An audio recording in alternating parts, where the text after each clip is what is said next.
Eu espero que nós portamos duidelijk suficiente para o povo compreender que a governação está algo para se vega. Bueno, por permitir um povo com uma campanha que, por exemplo, vai criar um pilar econômico novo, então depois bota nada. Bota permitir o povo que vai criar um pilar econômico novo, então depois bota massacrar o povo com belasting, então for disso sangue, bota saca a placa.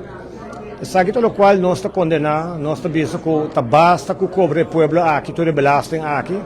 Neste um pilar econômico novo e viaja aqui para o Partido Democrático está enfocado não somente na legalização de cannabis, nós está enfocado no setor primário e energia alternativa. Estava duidelijk assim, para mim nessa pergunta, riba cannabis, pensamento e desejo de não também tá sei, pero tem ponto que na pone é banco não que nota abrir para que parte aqui de negócio. Você quer ter uma solução para isso aqui? Claro que tem uma solução, maneira como eu disse, na América também não confrontar o problema aqui, na Holanda também confrontar o problema aqui. Mas cabe mencionar que 26 de março é aqui, aunque está 50 anos que a Holanda tem um manejo de cannabis com redor beleid, ainda é aqui não está confrontar a situação, não tem uma solução. Tem lei de lavamento de placa, tem lei de antiterrorismo. Toda lei aqui é banco tem como tools para aplicar para garantizar que não está participar no lavamento de placa.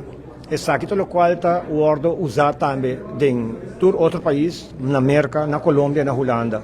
Essa aqui tem mesmo tools que nós também temos na Aruba. Que me diga questão a mim não está querendo dizer absolutamente. É fácil. A mim não está querendo que o banco para governar nenhum país. Governo para governar o país. Lá me disse aqui bom claro. É banco na aqui que está querendo que não está decidir qual é a coisa que também vota para o Partido Democrático para nos mostrar quem está governar o país. Que aqui não é nenhum banco está governar o país. Aqui não está governo está mandando o país aqui. Você quer que trova uma possibilidade onde dois pilar econômico, mirando que cannabis em diferentes áreas medicinal, diferentes partes, por assim, uso de J por abrir, seguro entrada essencial para Aruba? Senhora Xiomara Maduro, de sua qualidade de ministra de Economia, a BIM Parlamento, de tratamento de presupuesto 2018, apresentar um pilar econômico novo com cannabis. Uma seriedade é a queda para sobreter água, não tem net nada.